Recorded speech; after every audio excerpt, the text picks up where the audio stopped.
ഗീതമായ ഭഗവത്ഗീത വ്യാസമഹർഷി സംസ്കൃത ഭാഷയിൽ ആണ് രചിച്ചിരിക്കുന്നത്. സംസ്കൃത ഭാഷ പലർക്കും വായിച്ച് മനസ്സിലാക്കാൻ കഴിയാത്തത് കൊണ്ടാണ് അത്തരക്കാർക്ക് മലയാള ഭാഷയിൽ ഞാൻ വിവരിച്ചു നൽകുന്നു. ഓം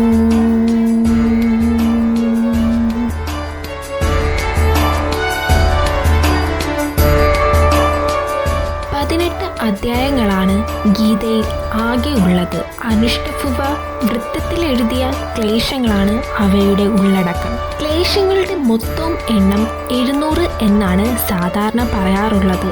എന്നാൽ പല ഗീതഗ്രന്ഥങ്ങളിലും 701 ക്ലേശങ്ങൾ കാണാറുണ്ട്. 13-ാം അധ്യായത്തിന്റെ ആരംഭത്തിൽ അർജുനൻ ഉന്നയിക്കുന്ന ഒരു ചോദ്യത്തിന്റെ രൂപത്തിലുള്ളതും ഗീതയുടെ ശങ്കരഭാഷ്യത്തിൽ ഉൾപ്പെടുത്തിയിട്ടും ഇല്ലാത്തതുമായ ഒരു ക്ലേശം ഒഴിവാക്കുമ്പോഴാണ് ക്ലേശങ്ങളുടെ എണ്ണം 700 ആകുന്നത്. അവിടെ അർജുനന്റെ ചോദ്യം ഒഴിവാക്കി കൃഷ്ണന്റെ ഉത്തരം കൊണ്ടാണ് ശങ്കരഭാഷ്യം തുടങ്ങുന്നത്.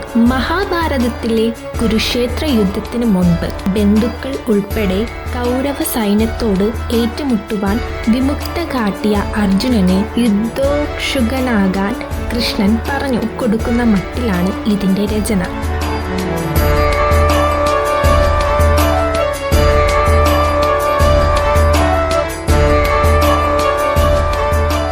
യുദ്ധം കാണുവാൻ ദിവ്യദൃഷ്ടി ലഭിച്ച സഞ്ജയൻ ഈ യുദ്ധം ധൃതരാഷ്ട്രരോട് വിവരിച്ചു കൊടുക്കുന്നതായാണ് മഹാഭാരതത്തിന്റെ വ്യാസൻ വിവരിച്ചിരിക്കുന്നത്.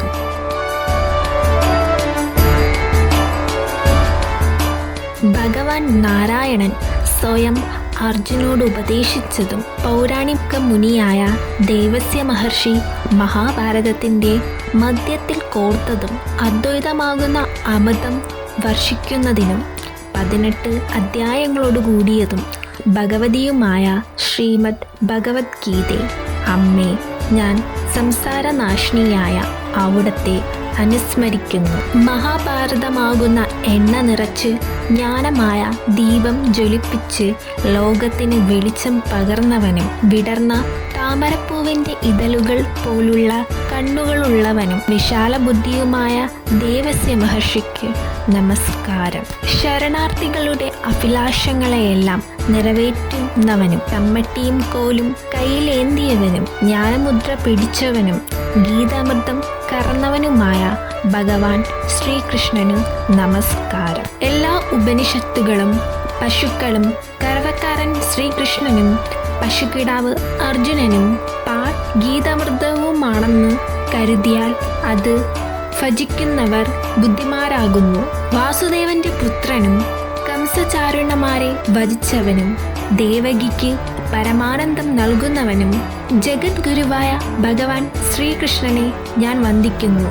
ഭീഷ്മർ, ദ്രോണൻ എന്ന 2 കരങ്ങളും ജയദ്രഥനാക്കുന്ന ജലവും ഗാന്ധാരനെ കറുത്ത പാറയും ശല്യനെന്ന മുതലയും കൃപനെന്ന ഒഴുക്കും കർണനെന്ന വേലിയേറ്റവും അശ്വത്മാവ്, വികർണൻ എന്നീ ഭയങ്കര സ്രാവുകളും ദുര്യോധനൻ എന്ന ചുഴിയും കൊണ്ട് ഇറങ്ങാൻ വയ്യാത്ത പടക്കളമാകുന്ന പെരുമ്പുഴ കടത്തുകാരനായ ഭഗവാന്റെ കനുവ് മാത്രം കൊണ്ട് ആ പാണ്ഡവന്മാർ കടന്നു കരപറ്റി. പരമമഹർഷിയുടെ പുത്രനായ വ്യാസന്റെ വാക്കുകളാകുന്ന നിർമ്മലമായ സരസിലുണ്ടായതും ഗീതയുടെ പൊരുളാകുന്ന സുഗന്ധം പരത്തുന്നതും പല വിധത്തിലുള്ള അജ്ഞാനങ്ങളാകുന്ന അല്ലികളുളത്തും ശ്രീകൃഷ്ണന്റെ കഥകളെ നന്നായി ബോധിപ്പിച്ചു വിടർന്നു നിൽക്കുന്നതും ലോകത്തിന്റെ സജ്ഞനാകുന്ന വണ്ടുകൾ ദിവസവും വന്ന് തേൻ കുടിക്കുന്നതും മഹാഭാരതമാകുന്ന താമരപ്പൂവ് നമ്മുടെ കലിമലത്തേഴകറ്റുന്നതാകട്ടെ.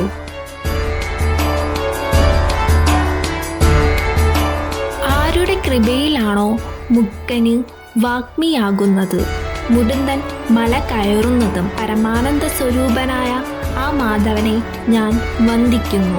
പവിത്രമായ ഈ ഗീതശാസ്ത്രത്തെ പ്രയത്നപൂർവ്വം പഠിക്കുന്നവന് ഭയശോകങ്ങളിൽ നിന്നും മുക്തനായി വിഷ്ണുവിൻ്റെ പദം പൂക്കുന്നു. നിത്യവും ഗീത വായിക്കുകയും പ്രാണായാമം ശീലിക്കുകയും ചെയ്യുന്നവൻ്റെ പൂർവജന്മകൃത പാവങ്ങളും നശിക്കുകയും പുതുതായി പാവങ്ങൾ ഉണ്ടാക്കാതിരിക്കുകയും ചെയ്യുന്നു.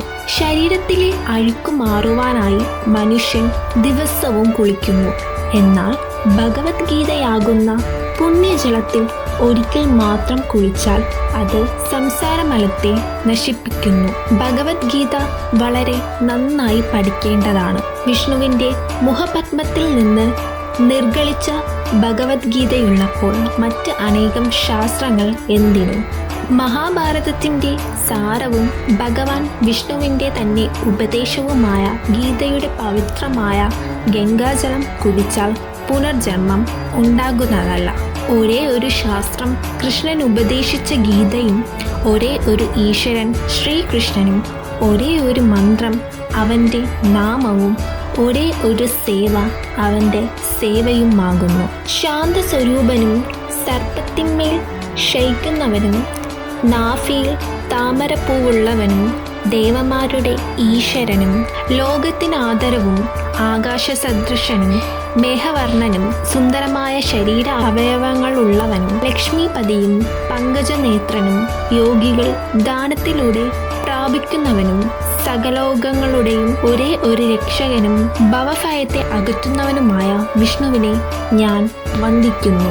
യാതൊരു ദേവനെയാണോ ബ്രഹ്മാവ്, വരുണൻ, രുദ്രൻ, വായു എന്നിവർ ദിവ്യങ്ങളായി ശ്രവങ്ങളാൽ ശ്രുതിക്കുന്നത്, സമഗാനം ചെയ്യുന്നവർ ആരെക്കുറിച്ചാണോ വേദോപനിഷത്തുക്കളുടെ പദക്രമപാഠങ്ങളാൽ പാടുന്നത്, ധ്യാനത്തിൽ തദ്ഗത മനസ്കരായ യോഗികൾ ആരെയാണോ ദർശിക്കുന്നത്, ആരുടെ മഹത്വമാണോ ദേവന്മാരും അസുരന്മാരും അറിയാത്തത്, ആ ദേവനെ ഞാൻ നമസ്കരിക്കുന്നു.